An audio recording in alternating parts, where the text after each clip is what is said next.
Assalamualaikum warahmatullahi wabarakatuh. Halo, perkenalkan nama saya Hari Saputra dari PTKD Angkatan 2023.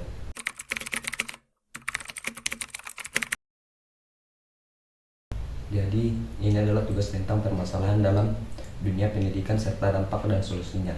Jadi, di tugas atau video kali ini saya akan membahas tentang literasi dan pemahaman di Indonesia serta kaitannya dengan kurikulum merdeka.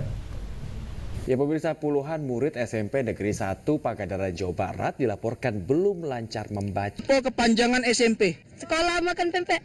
Sebut negara-negara yang ada di Eropa, mulai dari kamu. 1. Garut. Beberapa pengamat di Indonesia mendapati bahwa di bangku sekolah menengah atas itu masih ada yang belum bisa baca serta pemahaman dasar, dan bahkan itu pernah saya lihat sendiri.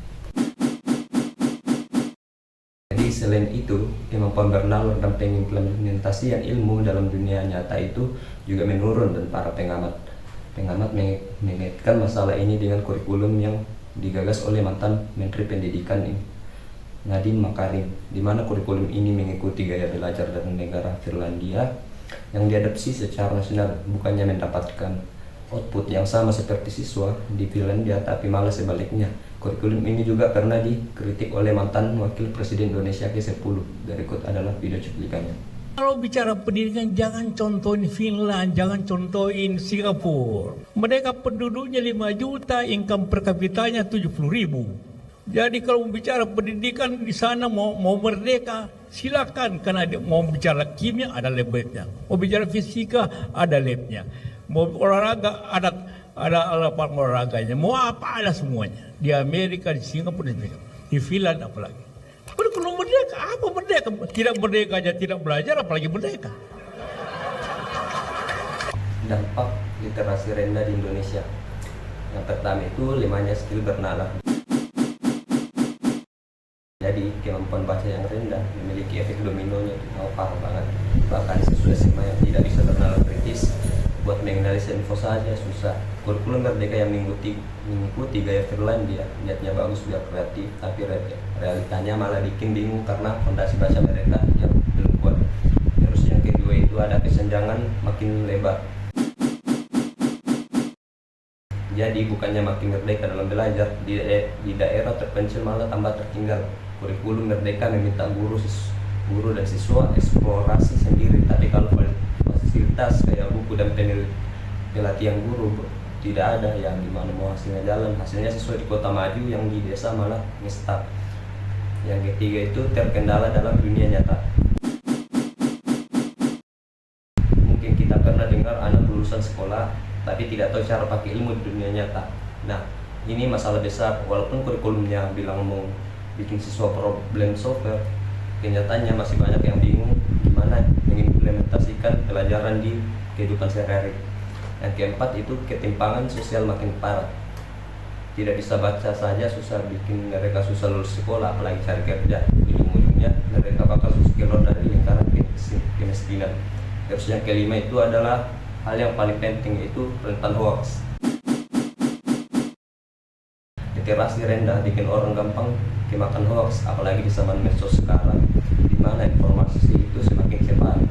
Kalau generasi kita nggak bisa cek fakta atau bedain info yang benar dan tidak mampu menganalisis informasi yang diterima, di mana bikin rakyat bangsa yang cerdas.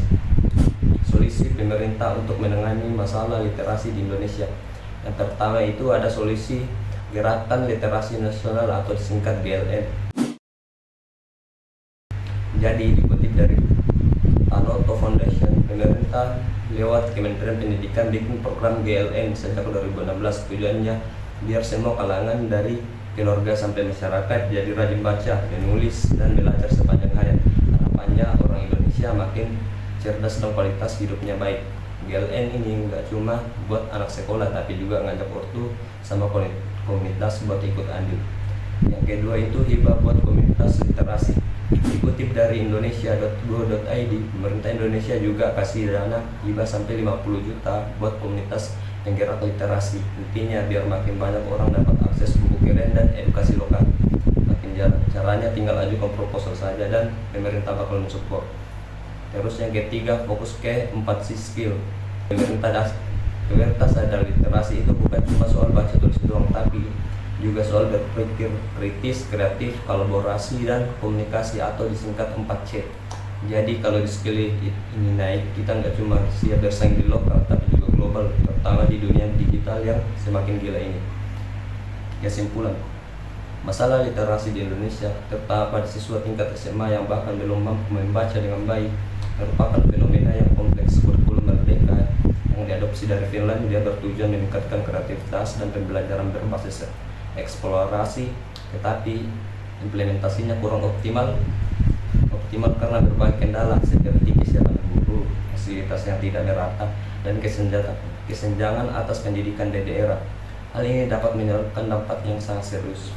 Dan kritik terhadap kurikulum merdeka seperti yang disampaikan mantan Wapres Yusuf Kalla mengingatkan bahwa pendekatan Finlandia kurang sesuai dengan kondisi sosial dan budaya Indonesia. Jika tidak segera diperbaiki, masalah ini akan memperburuk kualitas SDM Indonesia, memperlebar kesenjangan sosial, dan menghambat kemampuan bersaing di tingkat global.